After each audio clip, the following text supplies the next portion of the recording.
Good morning for me now while I record this meeting. Tanpa berpanjang lebar, without any further ado, hari ini kita akan bahas tentang review untuk soal Meet kalian. Jadi Meet kalian akan dilaksanakan minggu depan, tanggal 12, jam 5:30 sampai jam 7, waktunya 90 menit, untuk business writing, ya, untuk semester 5. Nah, sebelum ke sana, simpelnya soal Meet kalian itu hanya akan membahas tentang yang sudah kita pelajari saja, di luar tugas yang minggu lalu ya. Jadi ada punctuation, abbreviation, numbering, itu saja soalnya. So I will share you the screen so we can start discussing about your midterm test, kisi-kisi lah, or the clues.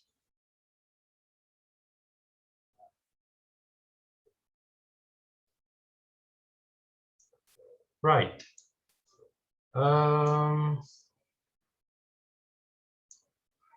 Ya, jadi untuk review ini, saya akan menjelaskan lagi sedikit yang mungkin kemarin tidak sempat tersampaikan di beberapa pertemuan awal tentang materi punctuation, numbering, abbreviation. Ya. Nah, apostrofi saya ingatkan sekali lagi, apostrofi tanda petik doang ya. Kalau di sini apostrofi S atau petik S yang dipakai untuk menyatakan possession, itu bisa dipakai contohnya seperti dua kalimat di bawah. Apakah itu tas Olivia? Is that Olivia's bag? Indonesia's coastline is very long. Nah, untuk yang ini pengecualian. Biasanya kalau nama negara, kan kemarin saya bilang possession, apostrophe S itu hanya bisa dipakai kalau untuk living things, right? Hanya untuk makhluk hidup. Tapi kalau ini, nama negara, menyatakan kepemilikan, terkadang menggunakan apostrophe S juga. Misalnya, garis pantai, coastline, milik Indonesia sangatlah panjang. Tapi tidak di semua kasus. Misalnya, tentara Amerika, US Army, misalnya seperti itu, tidak juga memakai apostrophe S. Nah, standarnya untuk Meet nanti kita pakai yang aturan baku saja, only for living things, alright? Tapi kita harus aware juga, maksudnya di real life sana penulisan petik S itu tidak hanya untuk living things. I will try to explain it as brief as possible, gitu ya. Jadi menghemat waktu kalian menonton juga. Tapi mungkin agak cepat. Jadi kalau misalnya agak cepat, kalian di video bisa di pause dan di rewind, gitu ya. Nah, berikutnya adalah untuk noun phrase, penggunaan petik S tadi untuk possession. Tapi yang sifatnya kompleks. Jadi noun phrase-nya itu kompleks. Yang saya underline itu kompleks noun phrase-nya. Greg adalah titik-titiknya suaminya si ini, gitu kan? Oke. Nah, kita terjemahkan. Her youngest daughter's husband.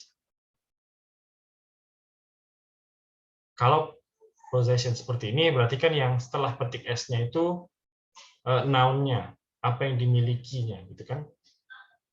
Andre's book, berarti buku milik si Andre. Berarti ini husband milik si her youngest daughter. Her youngest daughter itu siapa? Anak perempuannya yang paling kecil.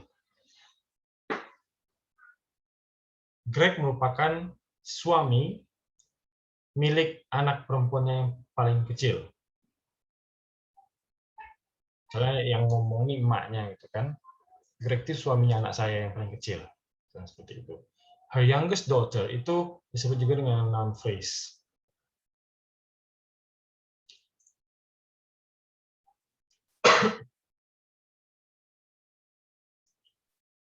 Nah, ini berikutnya adalah bentuk possession double, dua kali.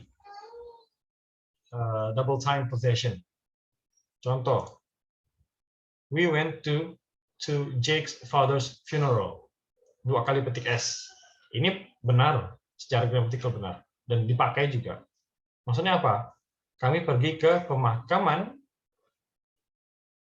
Jake's fathers. Pemakaman milik si ayahnya, yang ayahnya itu ayahnya dari Jake.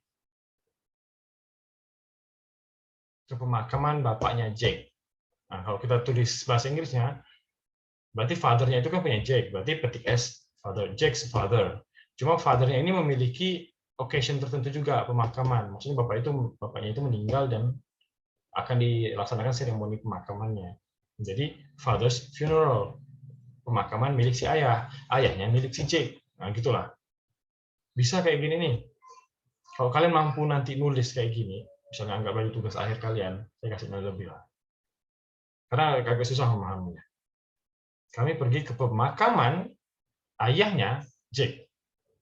Jake's father's funeral.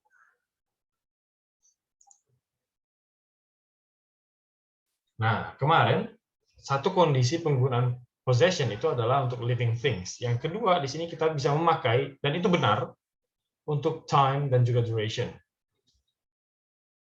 Apakah itu koran kemarin? Kalau menyatakan kepemilikan dari suatu waktu atau masa, kita boleh pakai apostrophe S. Jadi papernya itu, korannya itu milik hari yang lalu. Dalam aturan bahasa Inggris, waktu atau durasi atau masa itu boleh memiliki sesuatu.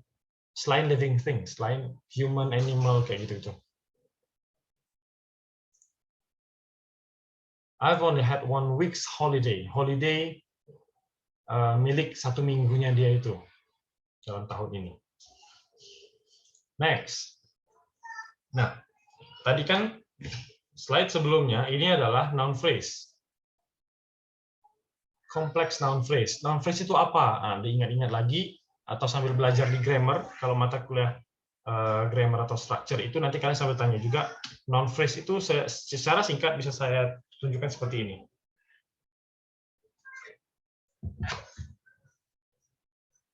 Kalau cuma noun doang, tahulah kan, people, money, itu noun. Ada juga determiner plus noun, ada the village, a house, our friends, itu juga satu kesatuan, noun, frase noun, ya. Ada quantifier plus noun. Quantifier itu apa? Standar atau measurement, alat penghitungan, alat bantu menghitung. Some, beberapa, a lot of, banyak, many, itu juga quantifier. Some people. Jadi maksudnya gimana, Sir, noun phrase ini? Ya, maksudnya dengan contoh-contoh di depan, kan ada, misalnya di sini, yang makin ke bawah kan makin banyak dia. Ada 3 dan 4 noun phrase berjejer. Determiner plus adjective plus noun. Our closest friends. Misalnya kalian mau bilang bahwa botol minum ini adalah milik teman terdekat kalian. That's our closest friend, petik S, bottle. Jadi botol milik, bukan cuma milik friend, tapi our closest friend. Jadi our closest friend itu satuan noun. Dan dia dikasih petik S untuk menyatakan kepemilikan atas botolnya. Sama, makin ke bawah pun juga. Itu mencocokkannya itu cocok logi lah. Nanti kalian coba tanya di mata kuliah structure atau grammar ya. Saya cuma mau mereview saja, karena saya tidak mengajarkan grammatical ini di mata kuliah writing. Saya cuma, oh iya ada noun phrase ya. Seharusnya kan kalian sudah belajar. Oh iya ada ini. Oke, lanjut.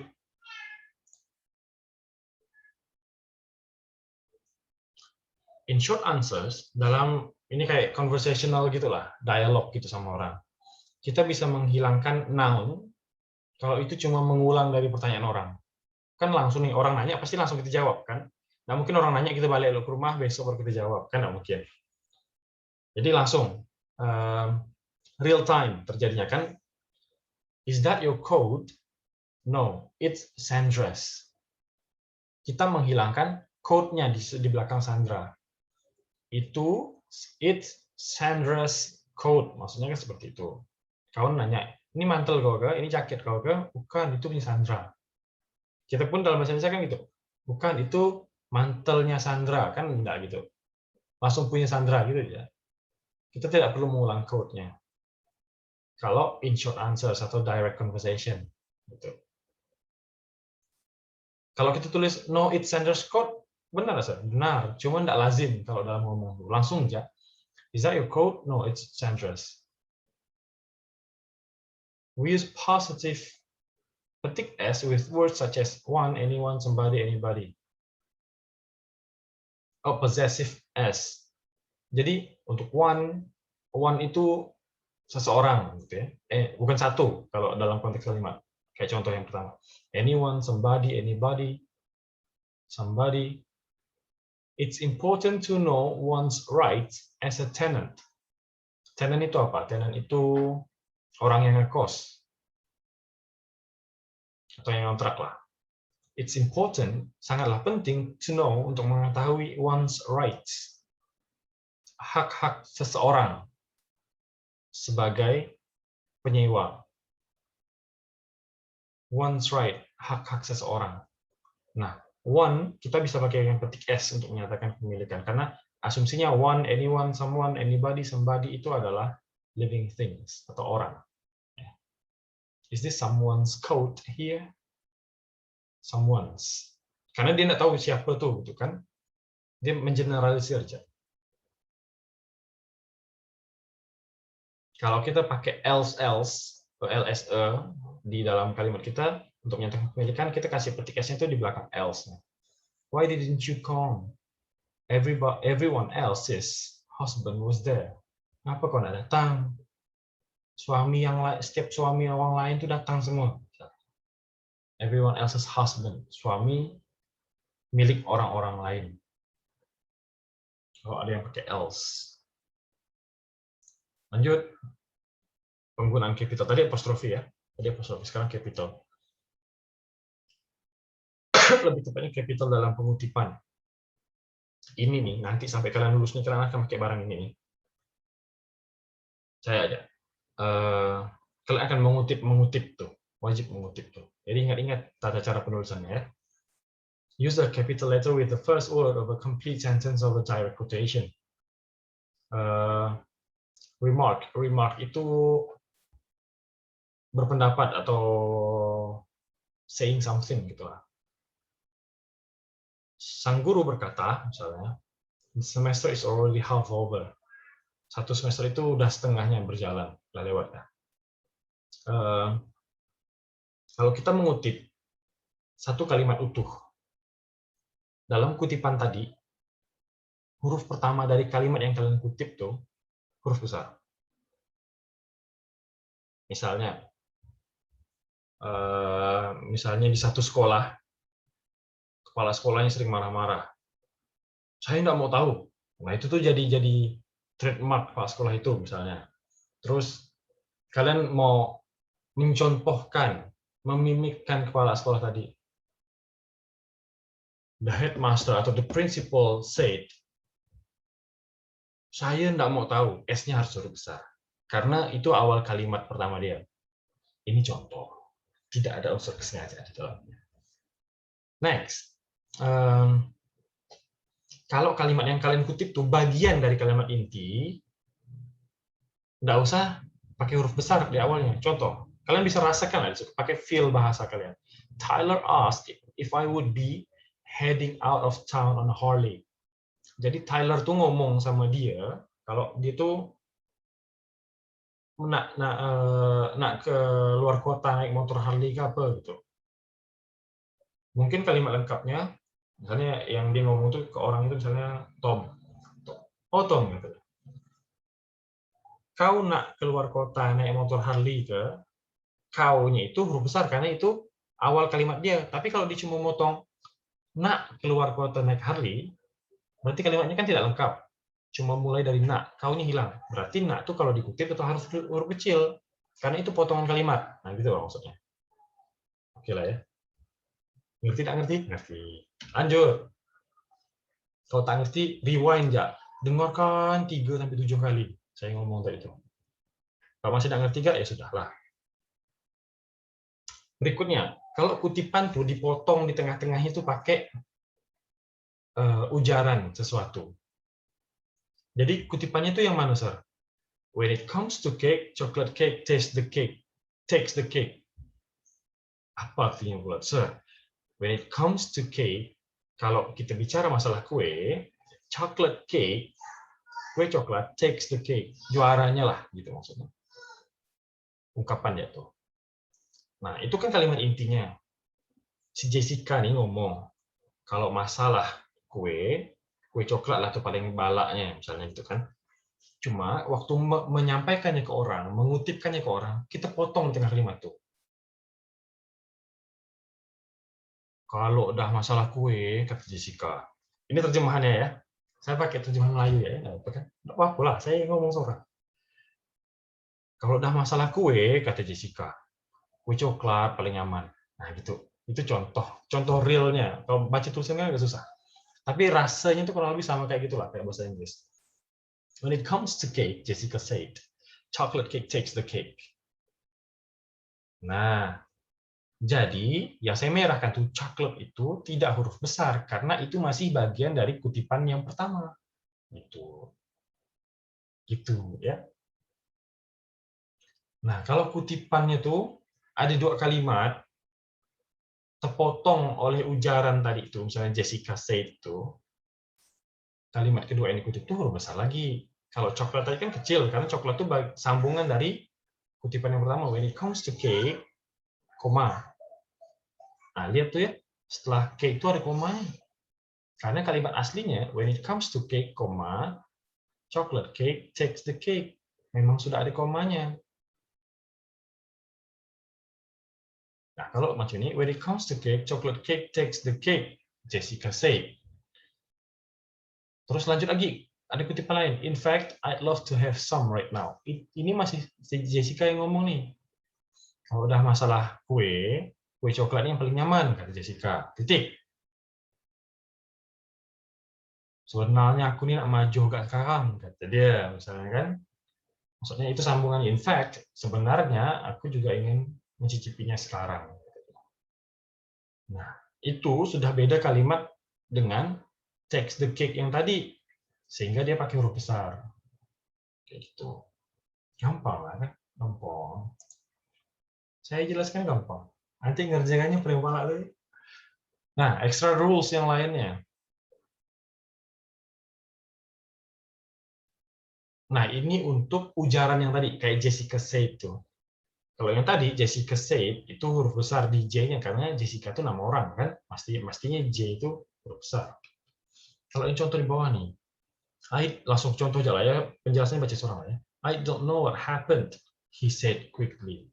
Ini nggak ada namanya nih, bukan Andy, bukan Thomas nih.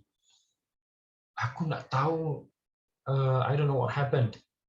Tak tahu aku tadi ngapa, kata dia dengan kokohnya misalnya. He-nya huruf kecil. Do not begin with capital letter.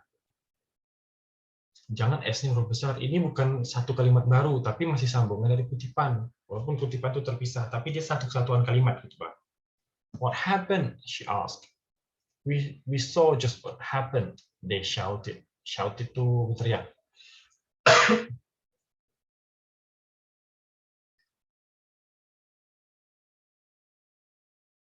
Nah, lanjut ya. Nah, ini convention, ketentuan antara British sama American penulisan titik dan koma dalam pengutipan. Oh, pause lo video saya ini dikemat betul-betul tulisan itu apa maksudnya ini dipahami. Kemat tuh pahami. Saya jelaskan. Punctuation yang dibahas di sini kolom sebelah kiri itu titik and koma. Titik dan koma dalam pengutipan ya. Kalau British, place letakkan titik dan koma outside, di luar. Terkecuali kalau dia memang dari kalimat asli itu memang sudah ada di dalam kalimat kutipan. Contoh satu. Nggak tahu saya. Bindle, let's say bindle. To today's youth, bagi anak muda sekarang, bindle means bermakna, tanda kutip, a small pack of drug powder. sekantung narkoba, tepungnya gitu kan, tepung narkoba. Nah, titik dan komanya ditaruh di luar tanda kutip. Bindle, komanya di luar. Terus titiknya pun di luar. Oh sorry, kesalahan saya, my mistake. Seharusnya tanda kutipnya kalau UK single ya. Kalau UK itu single. Nah, betul kan seorang. Kalau sini kan masih double nih, double quotation mark. Kalau UK satu. Dan letak titik itu di luar. Terkecuali yang contoh 2. Tanda titik setelah principal tuh di dalam tanda kutip. Karena di kalimat asli yang dia kutip tuh memang sudah ada titiknya. Mungkin kalau yang pertama nih, powder nih, dia tuh nggak selesai ngutipnya. A small pack of drug powder yang dimasukkan ke dalam kantong plastik misalnya. Itu kalimat lengkapnya. Tapi dia nggak ngambil sampai ke ujung sana. Dia sampai powder aja. Maka kalimat itu belum diikuti tanda titik. Gitu kan. Tapi kalau di kalimat yang asli di sini, misalnya kalian ngutip dari buku gitu, Pak. Kalau di kalimat aslinya itu sudah ada tanda titik, titiknya taruh di dalam. Oh, nggak ribet nih. Gitu memang kalau mau lulus tuh. Nanti mau lulus tuh, kalian bakal nulis macam gini. Saya ya. Nah, bedanya bandingkan dengan yang Amerika ya. Yang US. Bindle komanya di dalam tanda kutip. Titiknya di dalam. Tuh. Lanjut. Koma sebelum tanda kutip. Jadi sebelum tanda kutip tuh lazimnya dikasih koma tapi tidak dalam semua bentuk kalimat. Lihat antara setiap contoh kalimat di sini. Contoh 1. Tanda kutipnya itu dimulai sebelum an. An artistic or literary response to the visible scene. Setelah s sebelum kutipan itu tidak pakai koma. Bandingkan yang di bawah. The teacher remarked. Gurunya berkata, gitu ya. Koma. Sama kayak bahasa Indonesia, wah. Jadi mirip-mirip 11-12 lah. Andi berkata, koma, hari raya jatuh pada hari Kamis. Itu kutipannya. Ada jeda kalau ngomong, ada nada turun gitu.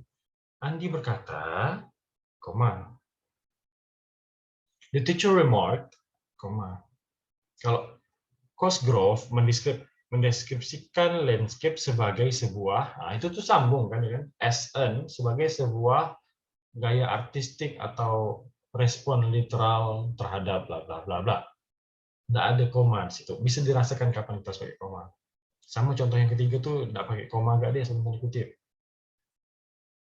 Fraser meyakini bahwa kognitif. Kalau contoh yang keempat, he said, dia berkata, kalau di situ pakai that, he said that. Kayaknya nggak pakai koma lagi itu.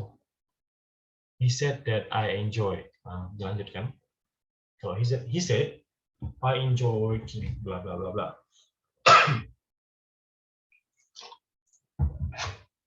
Pertanyaan? Nggak ada. Karena ini video. Kalian bertanya pun nggak bisa saya dengarkan. Lanjut. Wah, ini latihan. Kita coba ya. Ini satu kalimat nih. Nanti ada soal macam gini nih. Ada satu paragraf kayak gini. Kalian harus kasih tanda baca yang benar. Punctuation, termasuk dengan huruf kapitalnya.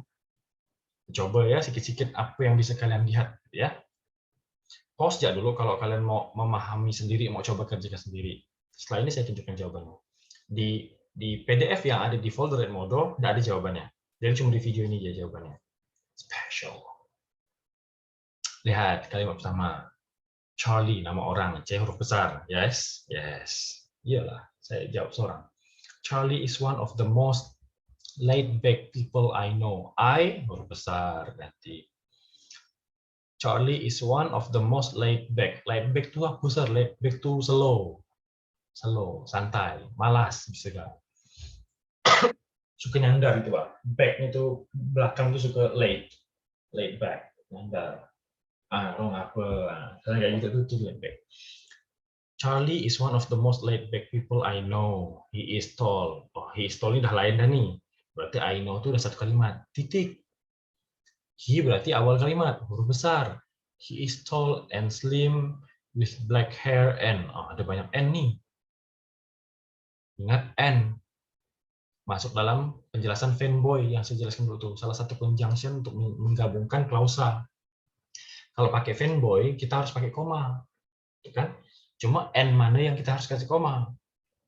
Kita lihat awal kalimatnya tadi dari he kan. He is tall and slim.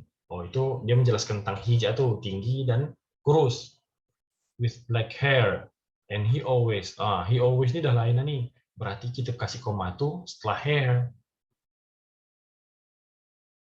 Jadi dia kalimat he is tall and slim tuh dia menjelaskan satu deskripsi. He is tall and slim with black hair. Dia tuh kurus, tinggi, rambutnya panjang, rambutnya hitam. Terus dia menjelaskan hal yang lain lagi. He always wears a t-shirt. Dia selalu menggunakan kaos misalnya. Dan jeans hitam. And black jeans, his jeans. Oh, ini dah lainnya nih. Berarti his tuh kalimat baru. Habis jeans yang pertama titik. His ini besar. Nah, kayak gitu, Bang. Oke. His jeans have holes in them and his baseball boots are scruffy too. Nah, ini too nih exceptional. Kalau kita pakai to untuk menyatakan kalau bahasa Indonesia itu juga, penulisannya harus diikuti koma dulu sebelum to-nya. Misalnya si adik sama kakak lagi ngomong, I want meatball for dinner, kata adik. Saya mau bakso untuk makan malam. Kakaknya nyaut, I want them too. Saya mau itu juga. I want them, to. Nah, begitu. Menyatakan juga di akhir kalimat tuh. Kalau to itu taruh di akhir kalimat, sebelum to itu kasih koma. Kita lihat langsung jawabannya aja lah ya, daripada membayangkan kan. Nah, betul kan yang tadi saya bilang kan, Charlie huruf besar, I huruf besar. Betul lah, kan saya yang buat soalnya. Saya tahu lah. Oke, he tadi huruf besar, black hair, koma. Karena dia udah klausa lain lagi nih. He always wears a t-shirt tuh klausa lain lagi. Makanya sebelum N yang ini kita kasih koma. And black jeans, titik. His jeans huruf besar. His jeans have holes in them. Oh, koma. And his baseball boots are scruffy. Karena ada dua klausa yang dia gabungkan. His jeans have holes in them. Celana jeansnya tuh koyak-koyak. Dan sepatu boot baseballnya tuh scruffy. Apa scruffy itu ya? Tak tahu saya harusnya. Mungkin buruk kali bahasa Indonesia. To juga. Nah, sebelum to itu koma. Dan seterusnya dipahami sendiri lah ya. Nanti soal mid ada yang kayak gini. Oh, jadi latihan lah tuh. Dengan soal yang kosong tadi tuh di slide sebelum ini. Coba tulis ulang. Kasih tanda baca yang tepat. Nah, kayak gitu.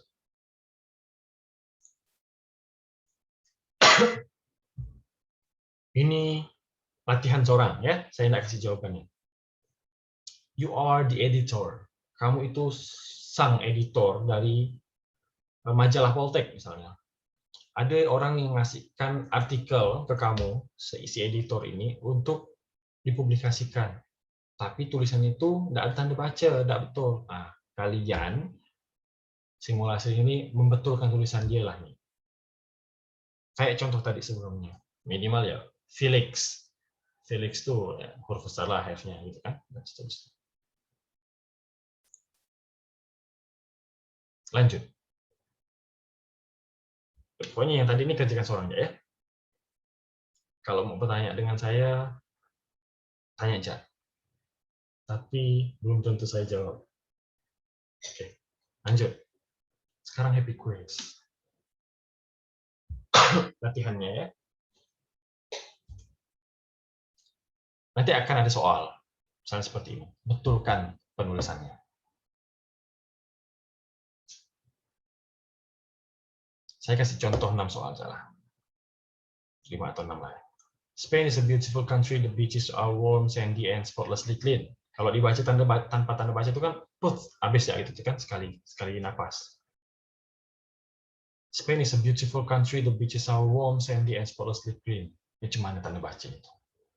Minimal Spain, nama negara, atau awal kalimat huruf besar. Ya. Spain is a beautiful country, the beaches. Kayaknya the beaches ini nggak nyambung lah dengan country. Nanti dipisah. The beaches are warm. Hangat. Pantainya hangat. Sandy. Sandy itu berpasir. Iyalah ya, pantai berpasir lah ya. Oh, mungkin ada pantai yang berbatu. Oh, di tempat saya dulu kuliah, pantainya pakai batu lah, pasir. And spotlessly clean. Dan bersih tanpa noda. Oh, ada dia menjelaskan pantai itu ada 3 hal yang berurutan. Tanda baca itu main. Spain is a beautiful country. Semicolon. Ingat peraturan semicolon kemarin itu untuk apa? Ingat enggak?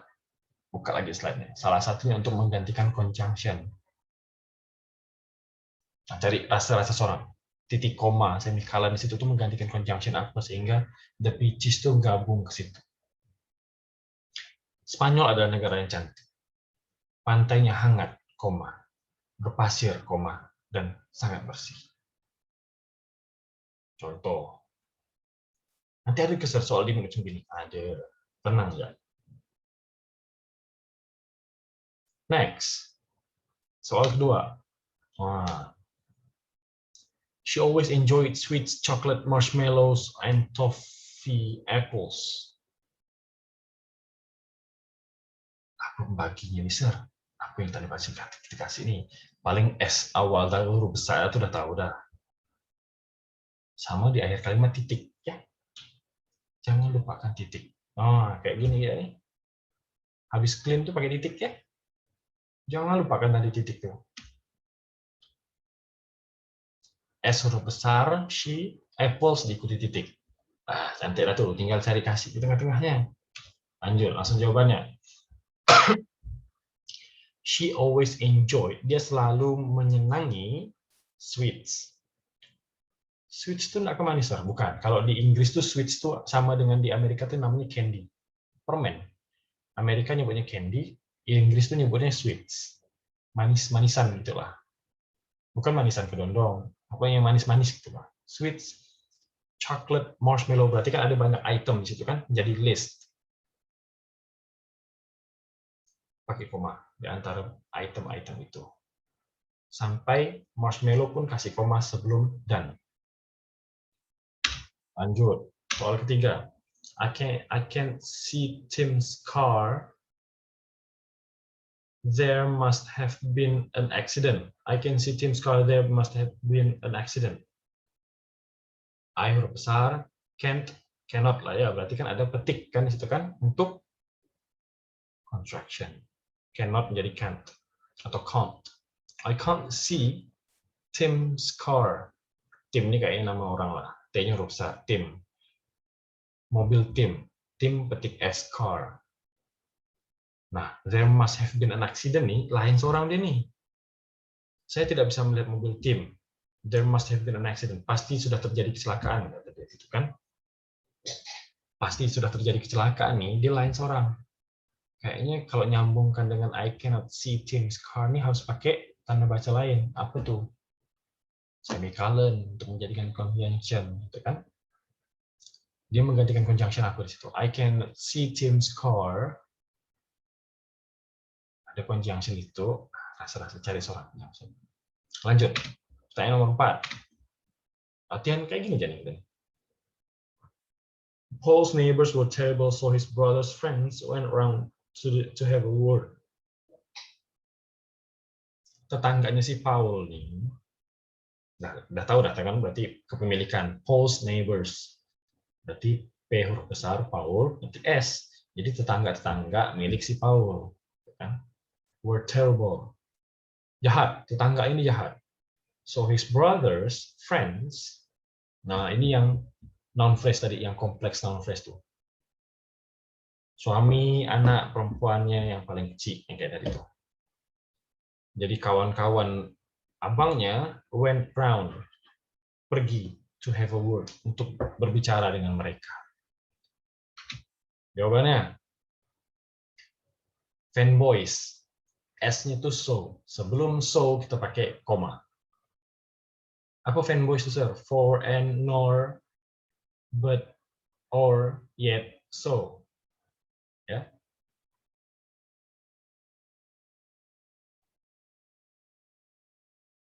Lanjut.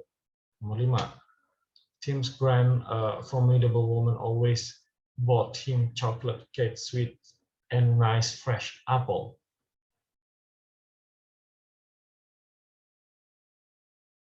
Grand. Grand tuh kayak grandma, grandpa gitu lah, grandmother, grandfather, neneknya atau level nenek datoknya lah. Tim's grand. Nenek atau datoknya si Tim tuh. Nah, ini bagian koma kemarin, yang extra information. Ingat nggak? Kayak gini, model. Neneknya Tim, si perempuan formidable, cari seorang arti formidable ya. Bukan saya nggak mau tahu, saya lupa agak arti. Nanti cari seorang lah. Maksudnya kalimatnya tuh, a formidable woman tuh bisa dihapus. A formidable woman tuh cuma menjelaskan si grandnya Tim jatuh. Tim's grand always bought him. Nah, gitu maksudnya. Misalnya, neneknya Tim selalu membelikannya coklat, kue, permen, dan apel segar. Neneknya Tim itu yang mana? A formidable woman. Nah, itu extra information itu kasih koma di awal dan di akhir. Lanjut. After stealing Tim's car, Tim manggil ini Sian, Tim banyak masalah hidup ini. After stealing Tim's car, the thief lost his way and ended up in the chief constable's garage. Nah, langsung nih. Berat benar gak kata-kata ini, misalnya aku gitu chief constable. Chief constable tuh kalau di Inggris tuh maksudnya polisi polseknya lah, polisi sektornya, atau sheriff. Sheriff kalau biasa nonton Amerika tuh sheriff. Ada Polres, ada Polsek, ada Poltabes kan. Setelah mencuri mobil Tim, pencurinya lost his way, tersesat atau kesasar, dan berakhir and ended up in the chief constable's garage. Dan habis tersasar tadi dia berakhir di garasinya si sheriff atau si polisi tadi. Begitu. Ini contoh aja. Nah, sisanya kerjakan seorang lah ya. I think that's all materi for today. You can replay my recording, my video, or you can see other videos. Thank you so much for listening to my talk. I'll see you again some other time after meet. Yeah. Have a good day, everyone. Bye.